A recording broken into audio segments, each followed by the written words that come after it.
Two major winter storms are on the move right now. 43 states from California to Connecticut on alert, and more than 160 million Americans bracing for ice, strong winds, blizzards, even possible avalanches. Trevor Ault is live in Minneapolis, where the governor has now declared a state of emergency. All right, Trevor, what's it like there now? Bring us up to date. Well, Kira, we're in our last few hours of tranquility here before we are in the center of the bullseye of this storm. Overnight around Minneapolis and a few of the surrounding places, we saw about 4 inches of snow. I mean, plenty that it's still piled up here all along the roads downtown, and the wind is definitely picking up. But they've been saying from the beginning that what we experienced overnight is basically the opening act before we really get it started in the next couple of hours. And we could easily see 1.5 feet of snow or more in all of these surrounding areas around the Twin Cities. And really Minnesota at large. A lot of areas are under blizzard warnings, where we're talking about all that snow coming down. And also we could see wind gusts in some spots nearing 50 miles an hour. We're talking about whiteout conditions. We've seen extensive crews out trying to get some salt, trying to get some sand down on the roads. But really officials have said travel's going to be impossible come tonight. And already Minnesota State Patrol said overnight they responded to 100+ crashes on the road. So we could be really in for it tonight as the snow comes down. And then schools are canceled for the next couple days. A lot of buildings are going remote too, so they're definitely battening down the hatches. At least some people are. I know it's Minnesota. They're used to it being cold, but we really could be in for it over the next 36 hours or so. Right. I mean, seriously, Minnesota is no stranger to snow, right? But all of Minneapolis schools have now moved to online learning. The state has activated its National Guard. So what does that tell you about what they're truly expecting from this, Trevor? I mean, it definitely means that officials are taking this incredibly seriously. And what that means by activating the National Guard is that they have armories all over the state. They've opened those up so they're going to be manned 24 hours a day, and they can be used as shelters so that anybody that needs to get into some warmth is going to be able to do that. And on top of that, they've also fanned out some smaller support vehicles that they're going to be watching and tracking throughout the state. Those are all over Minnesota, and their job is going to be rescuing stranded drivers. They're already anticipating that in these whiteout conditions on some of these highways, if they don't close them down, some drivers could end up getting stuck. And when you talk about temperatures that are likely going to plunge down below zero, those are truly life-threatening conditions. So the National Guard is going to be on patrol, hopefully not having to make any rescues, but they say they will be ready to do that if necessary. And then, of course, the people of Minnesota, while they're not strangers necessarily to cold weather and to some snow, this could truly be a historic storm, what we're seeing over the next day. Wow. So what is the messaging, the immediate messaging from state, local leaders about the storm moving in? How are they preparing for the impact? Sure. Well, it's pretty simple, really. The message is to stay home if you can. Definitely some businesses have been open through this afternoon, at least. They're likely closing down relatively shortly. But depending on where you are, some people take it very seriously. Some people don't necessarily. I mean, when I got some lunch earlier, I got a couple extra meals because I was anticipating all the restaurants are going to be closed. But the workers there were like, what do you need all this extra stuff for? When I said, well, everything will be closed, they said, why?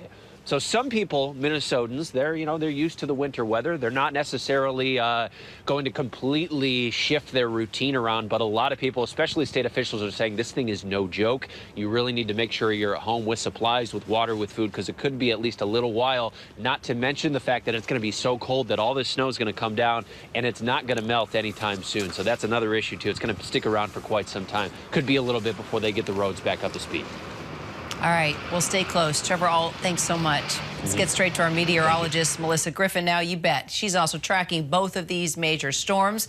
We just saw the conditions there on the ground in Minneapolis as that storm is moving in. What are you keeping a close eye on right now at this moment?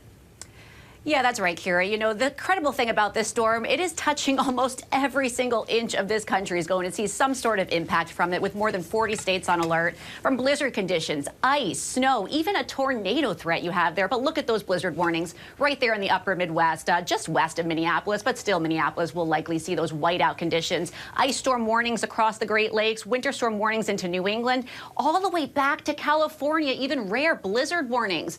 in the mountains outside Southern California. So just such an incredible system that we're seeing the storm stretch across the country. But here's where it is now. You can see that snow is just south of Minneapolis. They're in a lull right now, but they are going to see the snow pick up later tonight with the worst of the conditions tonight into tomorrow. Places like Chicago, back through Detroit could see a winter mix, even making its way into the Northeast. We're seeing some snow there as well. But it's really where I want to zoom into the upper Midwest. And that's where we're going to see these major impacts from this system with blizzard conditions expected tonight into tomorrow morning. You're not going to want to be on the roads if you're trying to get to work tomorrow morning anywhere from I-90, I-94 through the Twin Cities. I advise you to stay home. 2 inch per hour snowfall rates are possible. 50-mile-per-hour wind gusts that can bring power outages, down trees, and with that blinding snow on top of it, it is going to be nearly impossible to travel on these roads anywhere from Pierre, South Dakota, Sioux Falls, Minneapolis, down through Rochester, even into Green Bay, Kira. A very dangerous 24 hours ahead for the upper Midwest with this potentially historic blizzard that we're tracking. Oh, yeah. I remember living in Green Bay and working there, and there was a historic storm at that time and football game for the Packers. Let's just talk about other threats besides snow that you're keeping an eye on as well.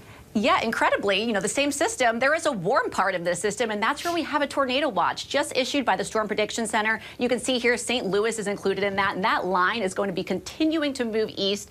Just north of St. Louis, we do have a tornado warning, so the potential of a tornado there as well. It's going to make its way into Illinois, so places like Champaign, Springfield, all the way down to Paducah, Kentucky, under tornado threat through 6 p.m. tonight. But I want to show you some other threats we do have with this system, and that is ice. We remember those ice storm warnings that you saw on the map there. Just north of places like Detroit, back through Chicago, could see that wintry mix. Thunderstorms continue through this afternoon into the evening, and then we see that mix, that ice piling up possibly on the roads. That's going to be making for dangerous driving anywhere from Chicago, Detroit, even to the Northeast. As we head into tomorrow morning, Boston could see potentially ice accumulation, so a rough commute there in the morning. And then look at Minneapolis, right smack in the middle of that heavy snow. That's where we're going to be seeing the worst of the conditions with those 2 inch per hour snowfall rates and likely more than a foot of snow over the next 24 hours there.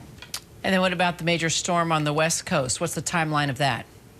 Well, this one is an interesting one because it's actually one of the coldest storms of the season for California, bringing record cold and potentially record snow to parts of the mountains in Southern California. So let me show you the timing on that one. We're going to see this storm kind of dip down from Canada and move just along the West Coast, dropping snow levels in parts of California from the San Francisco Bay Area to Sacramento back through Los Angeles. These are some of the lowest snow levels we've seen in over a decade. 500 feet in parts of the Sacramento area, down through 1,500 feet just outside of Los Angeles. And like I said, that blizzard warning, as we head into the weekend, the snow is going to continue to pile up from this next system. And this is the first blizzard warning outside of Los Angeles they've seen in more than 20 years. By the middle of the week, Kira, the storm hits the plains with severe weather and more snow, unfortunately, for the upper Midwest.